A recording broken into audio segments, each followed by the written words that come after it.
So, tonight's learning is generously sponsored by Mario Spuznik. Thank you very much, Mario. In the merit of the Refuah Shalem of Menachem Mendel Ben Sarah Batya, DJ Acquisitions, Yisachar Zvul, and sponsorship for the Refuah Shalem of Menachem Mendel Ben Sarah Batya and the Vora Fegel Bat Rezel. I'd like to add on my own, if I may, with your permission. I want to add on that I'm also dedicating this class in memory of those who were murdered Friday night. May their family find comfort, and may God protect over us. Shalom, my dear friend. Shalom. And this is your wife. Oh, hi. I didn't put this. Oh my God. Okay, come. So I'll move over. You'll sit next to me, and your wife can sit next to you. Okay. Okay, so first of all, once again, just sharing with all of you, especially you people out there, please like and share, and this way you're all participating in the spreading of the warmth and light of the Torah. Also, for those of you out there listening via Facebook Live, who sent me your emails to be able to get the notes, thank you, and I hope you all got them this week. And every single week I send out the notes. It's all printed, so please, for those who are here physically, just make sure you give me your emails before you leave, and those of you out there who did not give it to me yet, please do so. Okay, so let's jump right into this. You're looking good. Thank you. Maybe I should change the camera a little bit. Okay, so here we go. Today we understand a lot more about the brain, the mind, and the way it works, the different connections that are being made. And because of that, we're also understanding far greater the relationship between the mind and the body, and i.e. thoughts and feelings. Today we know, and you can all try this for a moment, just close your eyes for a half a second and have the most pleasant memory come to you. And you're not going to just have a thought, you're going to have a feeling. Forgive me. Think about the most nauseating, repulsive experience you ever had in life. You're not going to just have a thought. You're going to feel that, ugh. Why? Today we understand why. We understand that thoughts in the brain creates chemicals and peptides. Peptides are messages from the brains to all the cells of your body to carry emotions. Now that we understand this, we understand something very important for this lecture. When you have, for whatever reason, a thought pattern, either because you had a rough childhood, you were always walking on eggshells, and you created in your mind consistently this fight or flight pattern of feelings.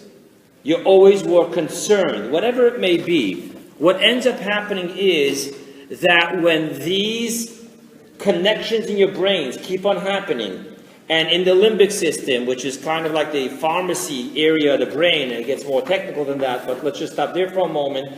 When that starts creating the chemicals and the peptides, your body's cells receiving this has a memory, your body's memory. Now, once your body's memory, we know that today. A lot of times we'll find out terrible experiences of childhood molestation. We've locked it away from our brain. So what they actually use is certain feelings of the body, which triggers off. Your body has its memory, not just a memory that you and I call memory. Your body has a memory of the feelings that it's used to, which creates its own homeostasis, its own level of comfort and normalcy. Once your body has that, instead of the brain telling the body how to feel, follow this. Your body is telling your brain what to think so that it can have the feelings that it now is used to. That's why drama queens are always creating drama. It's not because they're drama queens. It's because their body is used to that level of stress and drama. And when it doesn't have it, it becomes uncomfortable.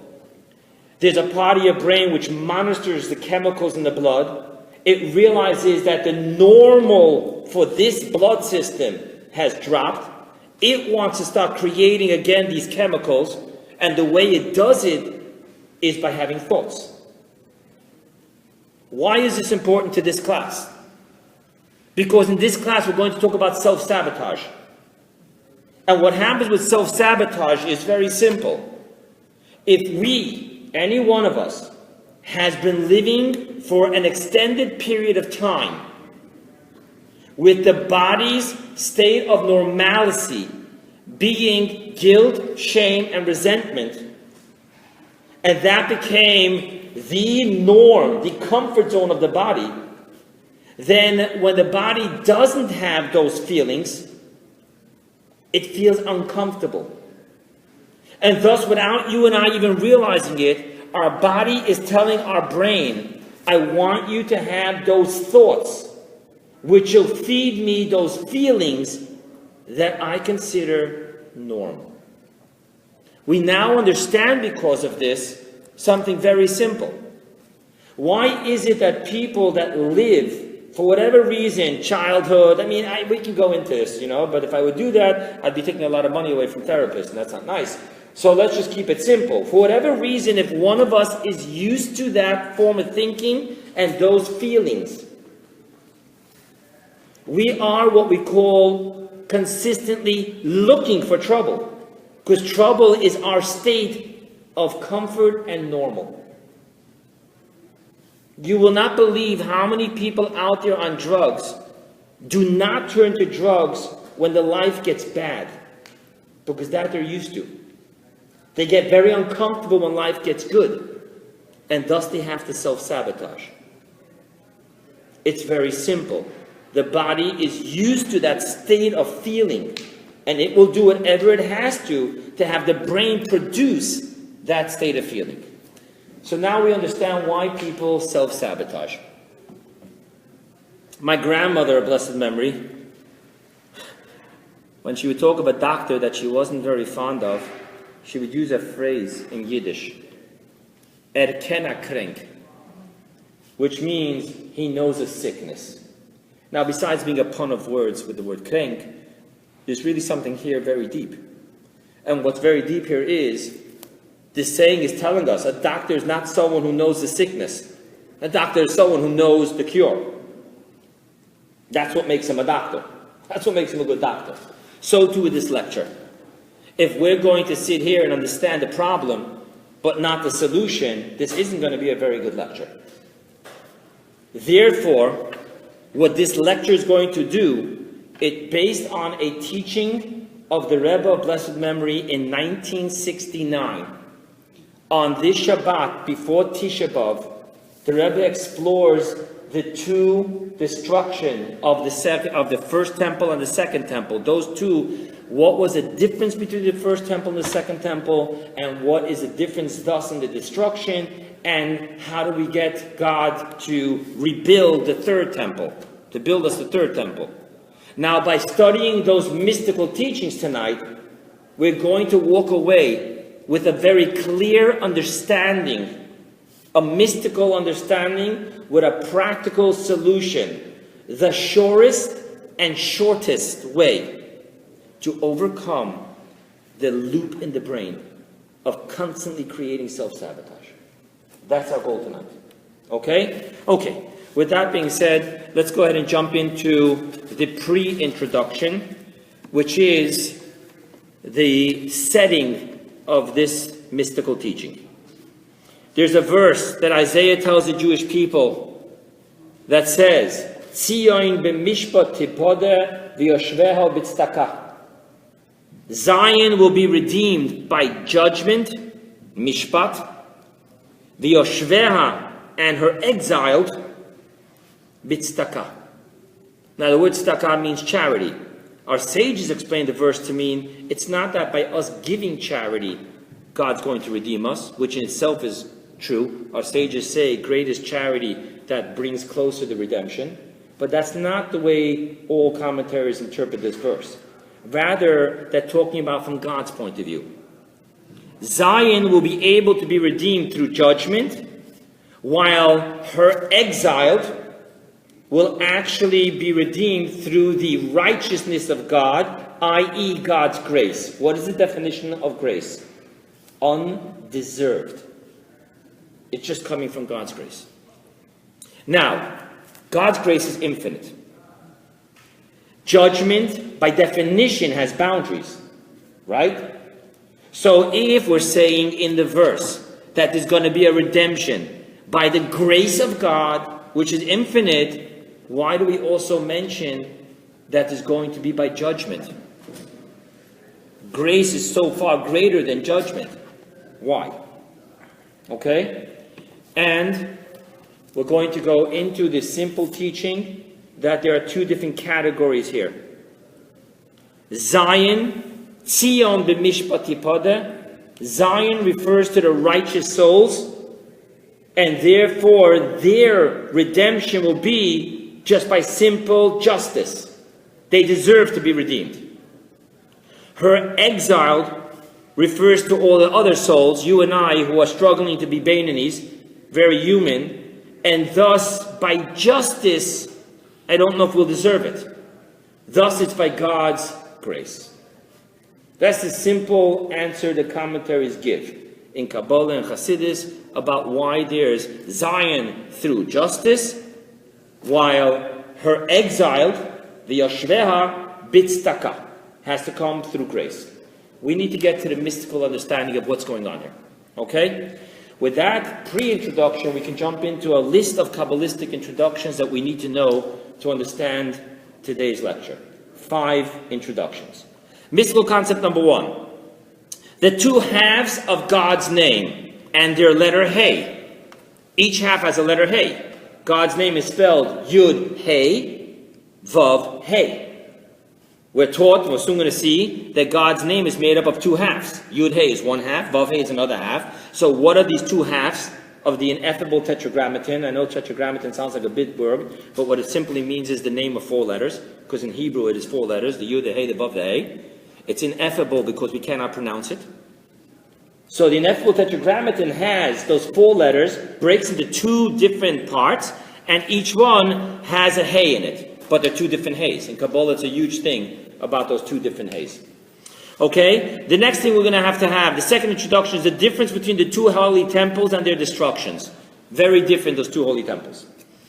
Now, the third introduction we're going to have is the difference between the 4 books of Moses and Deuteronomy. What did we do last week when we read the Torah? The last thing we did was Chazak, Chazak, V'nit Chazek. We finished the book of Numbers. We're now starting the book of Deuteronomy. You will always have that we read the first Torah portion of Deuteronomy before Tisha B'Av. It's always that way.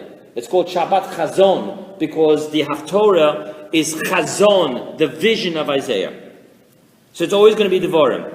So we're going to point out the difference between the first 4 books, which is one category, and the 5th book, Deuteronomy, which is another category. The next introduction is going to be the difference between Torah study and law. Torah study is very broad. You can do homiletics. You can do Agadah, stories. But then there is a precise part of Jewish study, which is precisely studying the Torah in order to know what to do and what not to do. That is the study of halakha. There is something very uniquely different between studying the beautiful spiritual teachings versus the down to the bottom line, laws. What's kosher, what's not kosher. What do I have to do, what am I not allowed to do? Okay?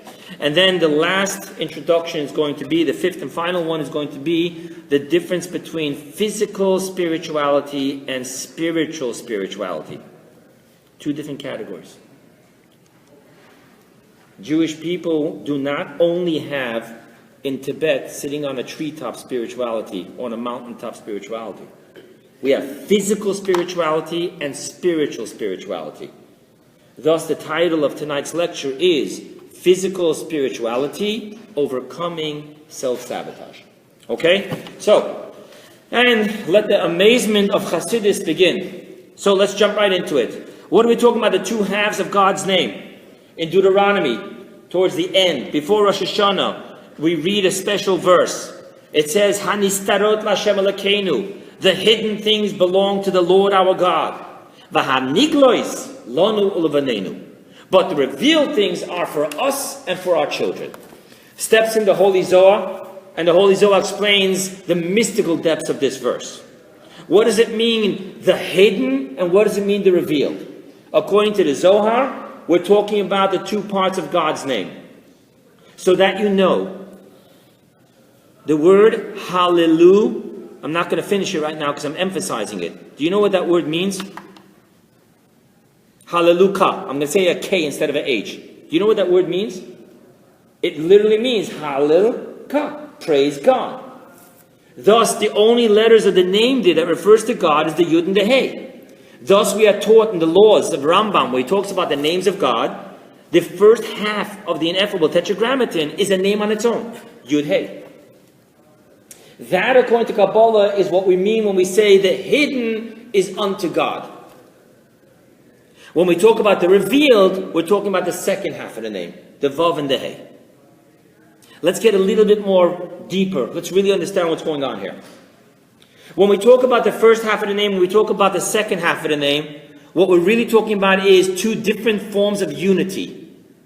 There is the unity between the Yud and the Hey, where the Yud is pouring into the Hey. There's the unity between the Vav and the Hey, which is the Vav pouring into the Hey. The second Hey. Now, in the teaching of Kabbalah, the name of God, Yud, Hey, Vav, and then the letter Hey. In there you have the 10 emanations, known as the Sfirot. Now, these 10 emanations are going to be a little different than you usually hear them. You usually hear the 10 emanations by being wisdom, understanding, and knowledge. 3 intellects. That's not what we're going to do tonight. Because Kabbalah has a different way of counting it, because it has a very interesting rule. The rule is, where you count the crown, you don't count knowledge. Where you don't count the crown, you count knowledge. Therefore, in Kabbalah, you're always going to find two different statements. One is kachab, keter, chachma, bina, crown, wisdom, understanding. Another way you're going to find it is chabad, chachma, bina, dat, wisdom, understanding, knowledge. So you see that the crown and the knowledge is interchangeable. Chassidus explains it beautifully, but it's beyond the scope of this. It's not just a rule, accept it. There's logic to it. But not for tonight. For tonight, what we need to understand is that for some reason, in the spelling of the ineffable tetragrammaton, you're going to have the kachab and not the chabad. So, if you know how you write a yud, not the way you print a yud, but the way you write a yud in the Sefer Torah, in the mezuzah, and in the tefillin, the yud is not a square dot. Rather, there is a line, a crown. It's actually called a thorn. Koitzoy shel yud. So if you look at the yud kind of looks like that. So it's not like this, but it's like that. That little piece there is huge in Kabbalah. That little thorn represents the supernal crown. Thus, you're not going to have 10 emanations left. You're going to have 9 emanations left. Okay? So let's go through this.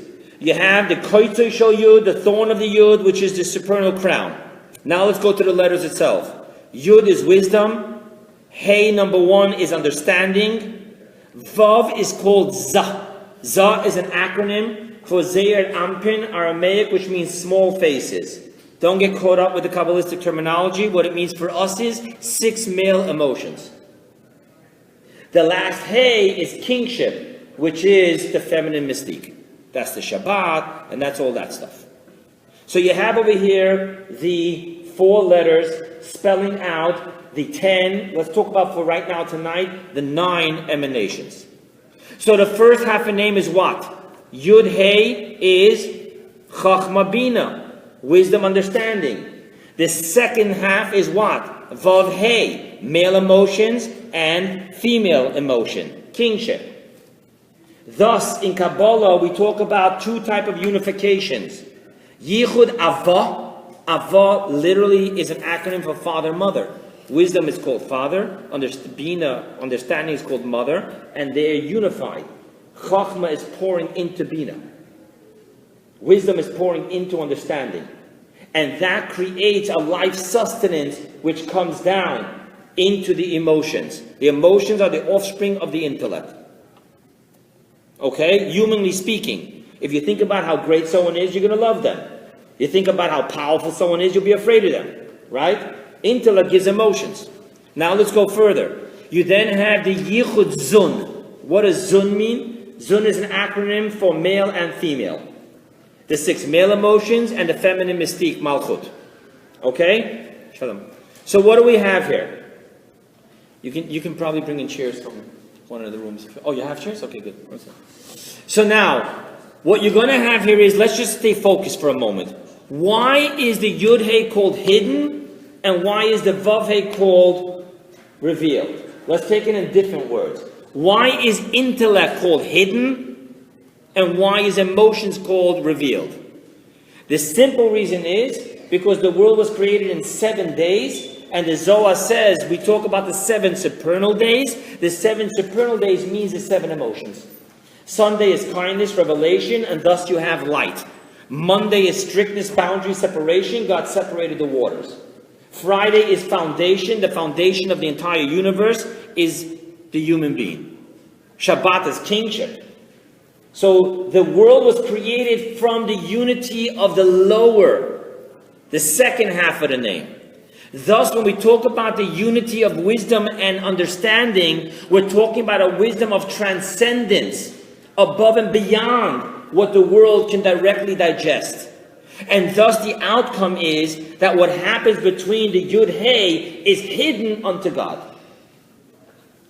That pours into the emotions, and when the emotions get together, that's what we feel. That's the revealed. So now you understand the deeper Kabbalistic meaning of why the unity between the Yud Hey is called a higher unity, and that is hidden. Wisdom and knowledge and understanding is transcendent, above and beyond. If you remember a couple of classes ago, I shared with you the teaching of the Arizal, Rabbi Isaac Luria, that says, when it says 2,000 years before the world, that doesn't make sense. There was no such thing as time before the world. Thus, what we're really talking about is wisdom and understanding. They are primordial. And thus, what happens from them is to us hidden. It's happening beyond our scope of absorption. Thus, it creates this circular infinite, encompassing. The emotions is what the world was created from. It's what we can digest. Thus, what we call the lower unity between the female and the male, right? That's what he calls it there. Which means the 6 male emotions and the malchut, the feminine mystique. That is the finite, linear, permeating light. Thus, we understand what's called revealed and what's called hidden. Why is this so important to us? To understand why it's so important to us, we need to go into the next introduction. There's an interesting teaching from the Talmud. The Talmud states from a verse in Chagai. He says over there, the prophet says in the name of God, go up the mountain, get your wood, get your stuff, and build for me the temple. And then he says, God says, I will be happy, I will be honored. Now the word for honor is kavod. In this word, it's ve'echbada. I will be honored by her. But there's an interesting thing here. The word ichabda in the verse is missing the last hey. Thus our sages in the Talmud reveal to us a very beautiful secret. In the second temple, they were missing 5 objects that they had in the first temple. Mind you, we're not talking about little objects. The Holy Ark was gone. If you're aware of it in the history, in the second temple, we did not have a Holy Ark. From when the king hid it in the times of the first temple, we never had a Holy Ark anymore. Another thing that was missing was the magical breastplate. Why was the breastplate of the high priest magical? Because in the fold there was a parchment with God's name, which is called Urim Vitumim. The Urim Vitumim was gone.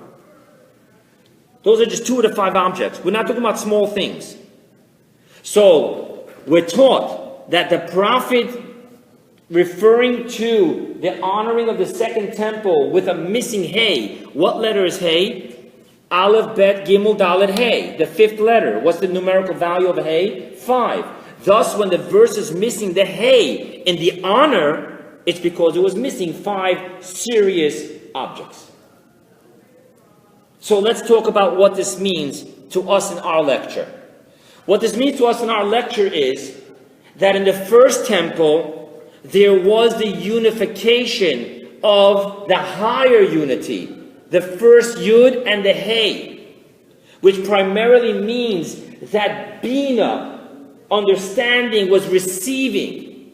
Now, understanding is called the mother of children. That's what we say in Hallel. That means that Bina is what nurses and gives the emotions, the offspring. So, as it is in life, I mean, today it's different. You know, some women are earning a lot more money than their spouses. But once upon a time, the setup was the husband went out and made a living, brought this stuff to the mother, and the mother turned raw money into sustenance for the children. Thus, wisdom gave understanding. Understanding feeds the emotions. So being at the holy temple, which is the house of God, what it really served as was the home for the ineffable tetragrammaton, i.e. 2 unities, the higher unity and the lower unity. The destruction of the temple, the first temple, was the disunification of the Yud and the Hey. The higher level of unification, which gave the higher hidden, infinite life source of divinity, was not working. Now, when we rebuilt the second temple 70 years after the destruction, when the verse in the Talmud extrapolates from the verse that it was missing 5 serious objects, the ichabda, missing the hay, what it really was telling us is that in the second holy temple, the higher unity was never restored. The unity between the transcending wisdom, Yud, and the transcending understanding, the first Hey, was not happening. Now, there is the external unification which God put on remote, simply because that gives Mother Nature what it needs that the world should survive. But the house of God was the place of miracles. It wasn't just Mother Nature. It was the soul. It was the essence. And thus what was happening in the Holy Temple was the higher unification. The Yud, the Hey, the wisdom, the understanding, giving off to emotions that which is above and beyond, infinite. By the destruction of the first temple, the Yud and the Hey were separated. In the second temple, they were never reunited. And thus we were missing the ark and the other 4 objects. We were missing the magical prophecy that the high priest had with his breastplate. That's not nature. That's not Mother Nature. That's what the higher unity brings us. However, what there was in the second holy temple was the unity of the Vavhe. There was the lower unity, the unity of the emotions, which spilled right into the world, the universe. They had the lower level of the divinity flow. The destruction of the second temple was the disunification of the Vav and the Hey. Okay? So, just to share with you, we're gonna explain this all practically in the service of God. But what I wanted to share with you right now is it seems to be that the second temple was a lot lower than the first temple. And thus the destruction of the second temple wasn't such a devastating blow to the universe like the first temple. The first temple caused problems between the Yud-Hey. The second temple, problems between the unity of the Vav-Hey. And we never really got back to Yud-Hey anyway. What we're going to study today in this lecture is that what we're going to study today in this lecture, I'm sorry about that. What we're going to study is that not so. It's true that the first temple was far greater than the second temple. The level of spiritual divinity that was flowing into the universe from this Just the fact that the Holy Ark was there, the place where God spoke between the cherubim, that wasn't there in the second temple. So yes, just by definition, the first temple was mighty. An unbelievable level of spirituality was flowing into the universe. We didn't have that in the second temple. But we're going to study today that even though the second temple was lower than the first temple, it gave us something which was unique and unprecedented. To understand what was unique and unprecedented in the second temple, if it seems to be so much smaller than the first temple, this is the hidden, the infinite, the circular, the encompassing. And this is the linear, the finite, the permeating. So what was unique? To understand that, we're going to need to go into the next introduction, which is the difference between the first 4 books and the fifth book. The difference between Deuteronomy and the first 4 books is noticeable in the very first words. What's the opening words of the book of Devarim? And these are the words which Moses spoke to the children of Israel. Never before this verse has it ever said Moses' words. In the first 4 books, it was so careful, primarily the second, third, and fourth. Moses wasn't born in the first. But in the second, third, and fourth book, it was always careful to say, and God commanded Moses to tell the children of Israel. It was never Moses' words. It was always God's words. And it's very clear in the scriptures. All of a sudden, we have a new language in town. These are the words which Moses spoke. It doesn't say these are God's words that Moses gave over. It says these are the words that Moses spoke. So much so that the Talmud actually says that the words that Moses spoke, he spoke from himself. To understand that, we need to know that the entire book of Deuteronomy was dictated and written down in 37 days. In the book of Deuteronomy, it tells us on Rosh Chodesh Shvat, Moses began to review the entire Torah. Moses passed away on the 7th of Adar. 37 days. He did it. He did the entire Deuteronomy. It was his farewell sermon. Thus, the Gemara says, the Talmud says, that he spoke from his own. Steps in Tosfos, and he says, guys, don't get carried away. If Moses spoke on his own, then it's not the Torah. A great book. I would love to read it. But it ain't Torah. Torah is the Word of God. Thus he says, no. The 5th book was the work of Ruach HaKodesh. Ruach HaKodesh is the Holy Spirit, which simply means prophecy. Now, if you remember, God already told Miriam when she had the audacity to speak gossip about her brother, he already said, God said, he said it straight then. There never was and there never will be a prophet like Moses. So the prophecy of Moses, Maimonides tells us, is very different than the prophecy of any other prophet. Ezekiel, Isaiah, famous prophets. But none of them stood and spoke to God face to face. It was always in a state of convulsions, always in a state of sleep, and it was always through metaphors. Not so with Moses. So when we say that the 5th book was the Ruach HaKodesh of Moses, that still makes it a quantum leap away from the next books of Joshua, Kings, Samuel, Judges, different ballpark. However, it was only the prophecy of Moses. So if I tell you that the 5th book was only the prophecy of Moses, what were the first 4 books? It wasn't prophecy? What was that? To understand that, we need to understand the simple teaching of Nachmanides, not Maimonides, Nachmanides, almost identical lives. Both doctors, both philosophers, both the giants in Torah. However, 2 different people.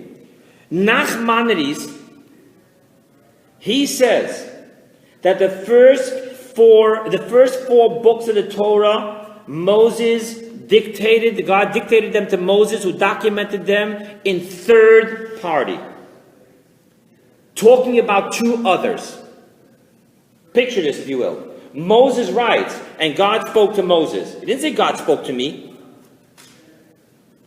And he didn't write it in the first sense, as if he's narrating God's words, and I spoke to Moses. It says there's a third party talking about 2 others. Whoever the narrator of the Torah is, it is speaking as if it's speaking about two other. There's a God, there's a Moses, and let me tell you what God told Moses. And Nachmanides points out what this means. In the world of Kabbalah, this is huge. Because in the world of Kabbalah, you always have a system, Kabbalistically, of three judges. Why is there always three judges? Because in the world of Kabbalah, truth always has a right and a left, i.e. kindness/leniency, strength/strictness. Those two opinions are always going to have to differ, because the infinite divine light shining through them shines through different lenses. Thus Hillel was always of the opinion of leniency, Shammai was always of the opinion of strictness, simply because the source of their souls came from two different branches of the menorah. So you have the two judges. They each have their opinions. But what creates law? The third judge. Thus when Nachmanides says that the first 4 books is written in third party, talking of two others, Kabbalistically understand this. Two lower judges, right, left. By the way, wisdom and understanding are the same. Wisdom is on the right side of leniency, and understanding is on the left side of strictness. And these two are always going to have to argue, because they have to be true to their souls. Thus, they have to be true to the way they shine the Word of God.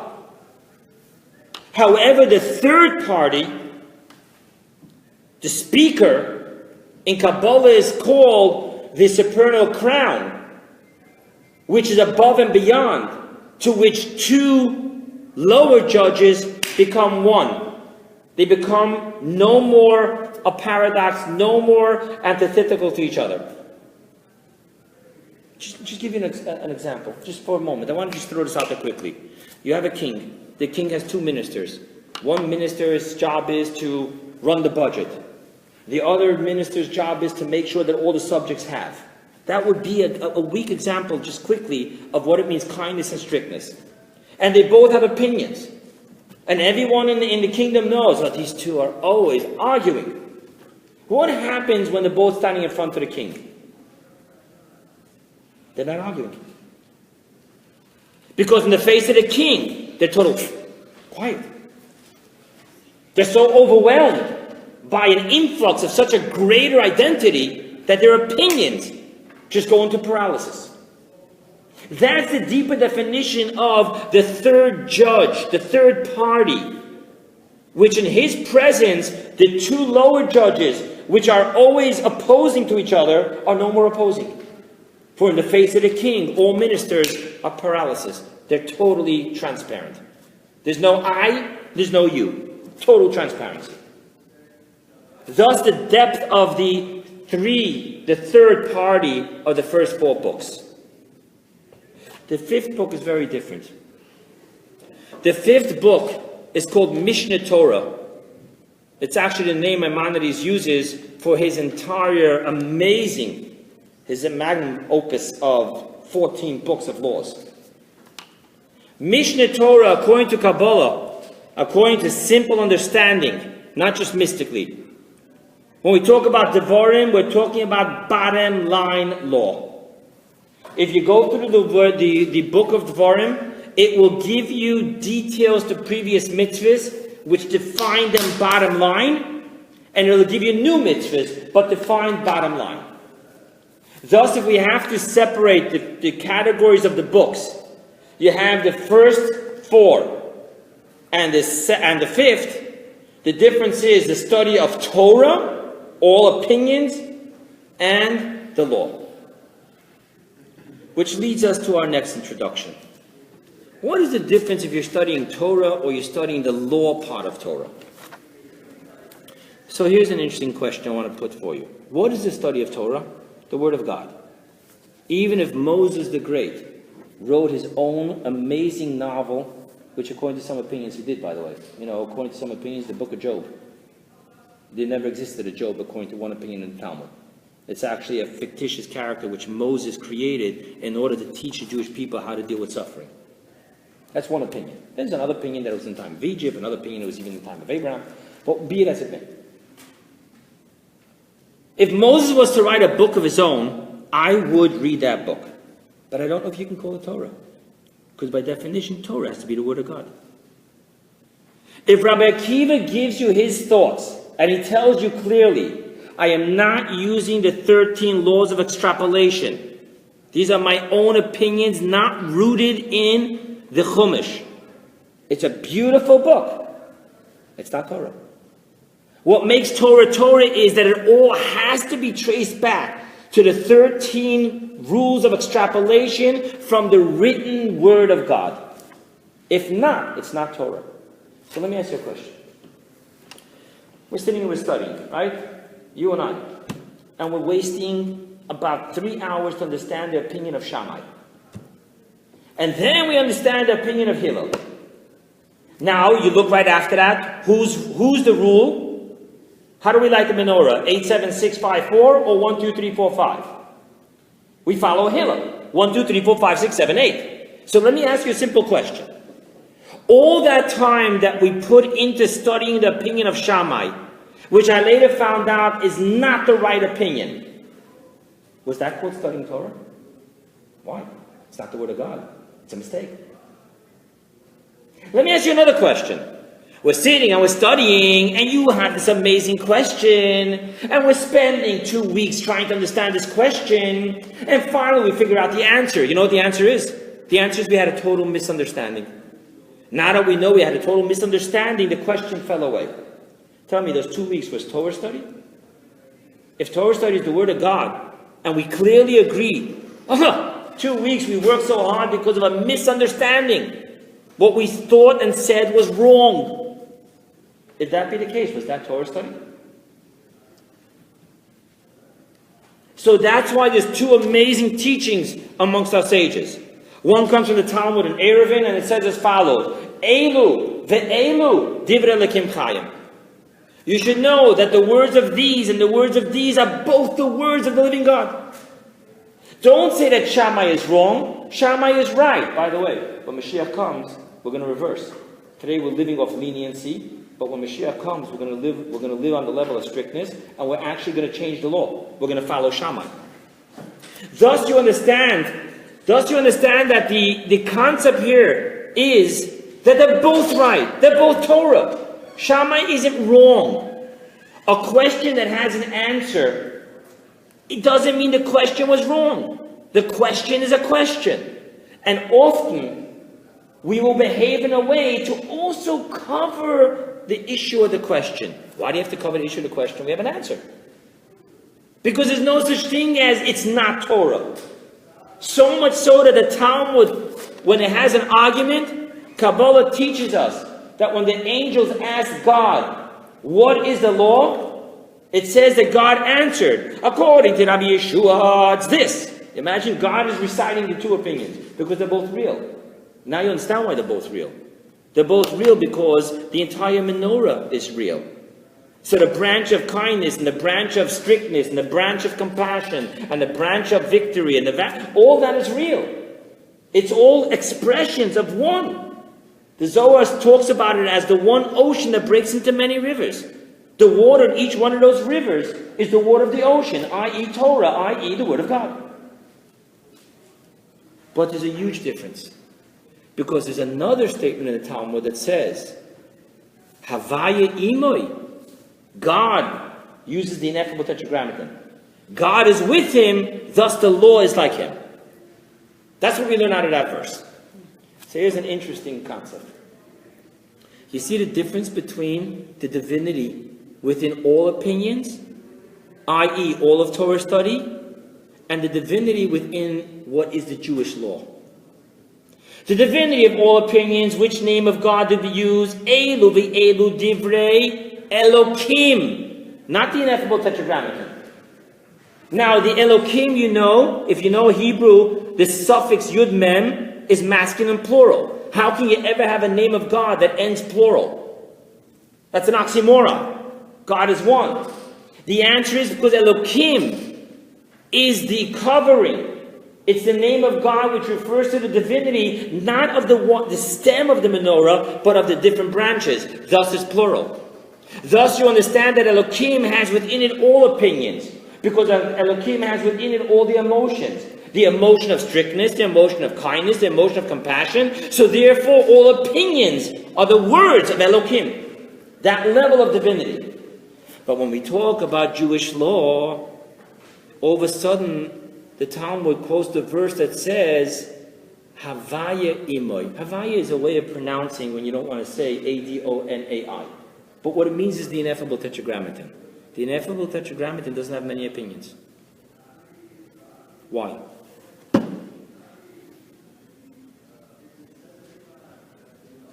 Because the ineffable tetragrammaton is transcendence above. It's the oneness. It's the base.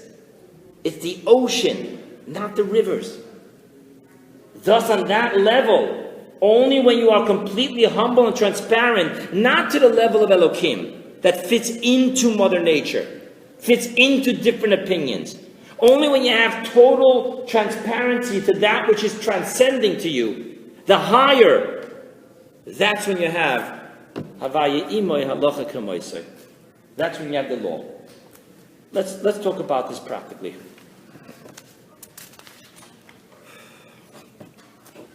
The first 4 books, even though we said it's higher, and God said to Moses, speak to the Jewish people, that's not law. There isn't clarity. The clarity of law is established in the 5th book, Deuteronomy. Which means even though the first 4 books are higher, but they're actually missing something unique. That which is unique is halakha, bottom line Jewish law. Bottom line Jewish law is from Deuteronomy. So we're having here a beautiful paradox. The paradox is that the first 4 books is the first hay. It's the hidden. It's the transcendence of wisdom and understanding. More importantly, understanding is receiving. The last book is talking about action. Action is kingship. Action is the unity of the Vav and the Hay, the revealed. Thus we find something so amazing. In the book of law, in Deuteronomy, you have a paradox. On one hand, the book of law, Deuteronomy, is the lowest level, kingship. Kingship manifests itself in the human infrastructure as thought, speech, and action. That's the lowest. It's not the higher. So on one hand, law is how to behave. What you're allowed to think, what you're not allowed to think, what you're allowed to say, what you're not allowed to say, what you're allowed to do, what you're not allowed to do, what you have to do. But on the other hand, we just explained that it is only in law where you get behind the Elohim, plural, and you reach into the ultimate essence, which is the spiritual supernal crown. Thus you understand here the paradox. Even though the first 4 books are higher, they're spirituality. Physical spirituality is halakha, law. Tell me what I got to do. Do. Action. And thus we're now understanding. Let's put this whole lecture together now. So when we talk about the higher hidden, which is the Elu Divrei Elokim, the name of Elokim, all of that is beautiful. It's all the spirituality. The study of all branches of Torah, from the mystical, esoteric, to the homiletic, to all the hints. The book of Deuteronomy is the revealed, the lower letter, the lower unity, the Yud He, the Vav He, the He of what? Thought, speech, and action, physical. And yet, what are we saying? That is only the physical spirituality which reaches up and above and beyond the spirituality. It goes beyond the encompassing infinite light of the intellects. It reaches into the supernal crown. In truth, my dear friends, there is no paradox. Where else does a crown belong if not on the head of the king?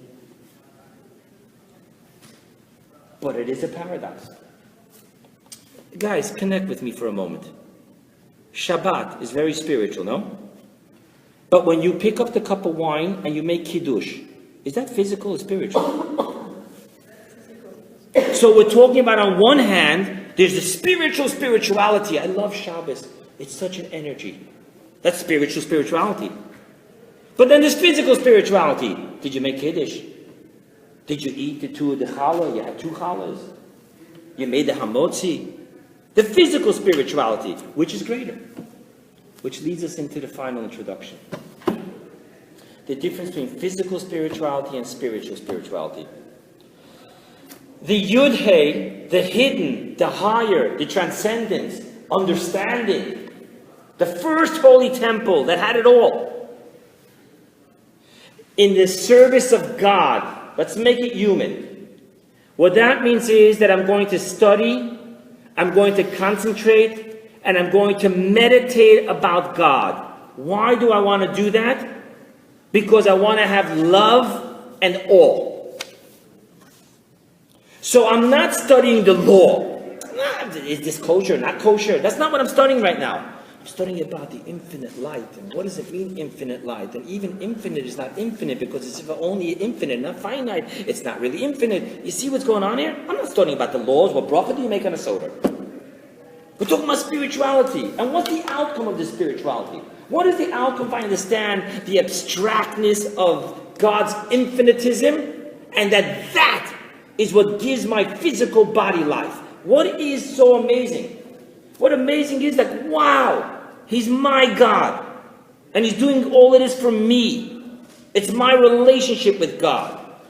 When I realized that God said to all the angels, I love you guys, but I'm going down there. I want to be with my kids. And the Torah is going down there, not up here. And you understand what the Torah is. You start studying the mystical things that God put Himself into the Torah. The 6 days of creation was doodling. His real Mona Lisa, He didn't give to heaven, He gave it to us. And we're sitting here discussing it. When you really focus on that, you don't know the laws of the Torah. It's the spiritual spirituality. The outcome of that will be that I love you, God. I stand in awe of you, God. Thus in Kabbalah, the letter Yud represents love, the letter Hey represents awe. Because the Yud Hey, the unity, is the spiritual spirituality. What is the Vav Hey? The service of the Vav Hey, of the revealed, is studying Torah to know the law. That which you will do and that which you will not do. And the physical, doing mitzvot. My dear friend, you can meditate from today to tomorrow. Did you physically put on tefillin? Think about it for a moment. Let's say you had a chance now. You can sit down for 1 hour, smoke a peace pipe, and meditate. And you'll be so spiritual. Or, oh my God, I'm running so late, hit the snooze button, I'm going to take a shower, I'm putting on film for 5 minutes and I'm out of here. One is spiritual spirituality, one is physical spirituality. Which one hits home? What do we say? How do you get beyond the wisdom and understanding and into the supernal crown, the essence of God? So even though spiritual spirituality is higher than physical spirituality, but the height of spiritual spirituality has its limits. It's the ray, the infinite ray. The essence is only through the actions. Thus the Vav Hey is lower, the Yud Hey is higher. But if you want to get to the highest of heights, the road is through the Vav Hey, not through the Yud Hey. Not through the spiritual feelings, but through the physical actions. You can meditate on the feminine mystique of Shabbos, or you can make, it's not exclusive. But if it had to be exclusive, thus I want to share with you a very interesting law. Rosh Hashanah, you have 2 shuls. One has a siddur, and one has a shofar.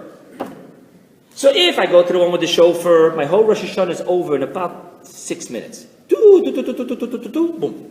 But if I'm going to go to the one with the siddur, it's going to be a dar. You know what the law says? Go to the one with the shofar.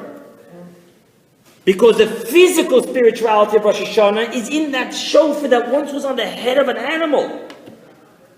But that's going to take you to the supernal crown.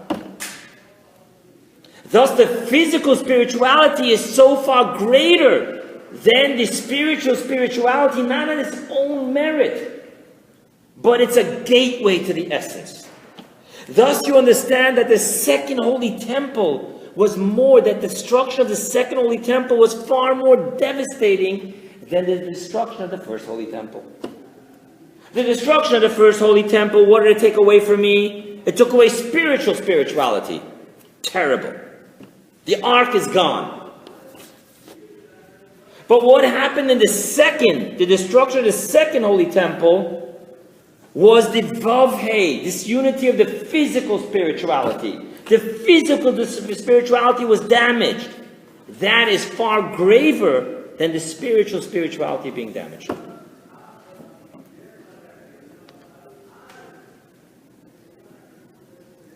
Now let's go back to the opening verse. The righteous are going to be with justice. Those who are the souls that are gifted with unbelievable heights of spirituality, they will be redeemed with justice. But those who don't have the great heights of the spirituality, what they have is the second temple, the revealed Vavhe, the Devarim, the book of Deuteronomy. Those people who only have the physical spirituality, they will be redeemed by grace. You see what happened here in this Maimon? What a flip over. Before, when we said it, we thought, oh my God, the righteous are so lucky, they don't need grace, by justice. Now we're saying, oh, you poor spiritualities, you only get justice. But when we get redeemed, think about this for a second, think about it. The guy sitting in Tzvat meditating on God, versus the guy who was so angry at God, he didn't want to put on tefillin, but the clock is ticking, whatever, I'm just going to put on tefillin. Look at the difference between the two. This one only is going to be redeemed with justice, and this Shmendrik, he's going to experience the infinite grace, because physical spirituality takes you far deeper and greater and higher than spirituality. And thus the verse over here is not talking about the greatness of the righteous as much as he's talking about the greatness of those who just collect another physical mitzvah. The graceness of those. Sorry? The graceness of those. The graceness. It's God's grace. But now we understand what the verse really means. Now let's close it all up. Let's go back to our original issue. What was our original issue? Self-sabotage. What is this mimer telling us from the perspective of self-sabotage? Self-sabotage is a destructive loop. It's where there's a destruction between the unities of my mind. Instead of building a block, I build 3 blocks, knock it down. Build 3 blocks, knock it down. There's a disunity here. Some form of bipolarism on a spiritual level. The unities aren't happening. It's not flowing and building. Thus, what's the mimer telling me? It's telling me that the shortest and surest way to overcome this self-sabotage is through physical spirituality and not through spirituality. So I want to share with you what that means. Therapy is important. And I'm speaking to the men in the room, because women are quicker to go to therapy. Men, therapy. Do I look like I'm Michigan? Men, find yourself a good therapist. It's important. Self-understanding is important. However, no matter how much you work on self-understanding and how much you get to work with your feelings, that is not the ultimate break in the loop of stinking thinking, of self-sabotage, of shame, of guilt, of resentment. The only thing that does that is action. And I want to sum it up like this, if you may. We all have within us 2 wolves. The black wolf, i.e. self-sabotage. The white wolf, i.e. success. Question: which wolf is going to get stronger and bigger? Answer: the one you feed. Spirituality, i.e. therapy, i.e. all the meditation and all the self-validations and affirmations, it's all important. But it will not be the shortest and surest way out of self-sabotage. Actions. Actions. That's all it boils down to. When you're running through anxieties, it's very simple. If I act on my anxiety, forget about what I thought. I was laying in bed and I'm thinking, no, I know it's not. It's all in my brain. I'm going to be okay. I'm going to get out of bed. And this is all a bad dream. And I'm going to wake up. I prepare myself in my brain well. But then the bottom line is, when it comes to that moment, I acted on my anxiety and not on my resolution. Ultimately speaking, who did you feed? Why? Rabbi, why? I spent an hour feeding my white wolf. I was thinking about it. I spent 10 seconds feeding my black wolf. That hour of meditation is not feeding. It's priming, but it's not feeding. What feeds the wolves are your actions. The physical spirituality is what connects you to the essence of your soul. And that's the only way to really, completely break out of the loop, that chemical brain loop of the thought process, the body telling the brain, I don't care what you think about, but I need to feel really yucky right now because it's very uncomfortable for me not to feel yucky.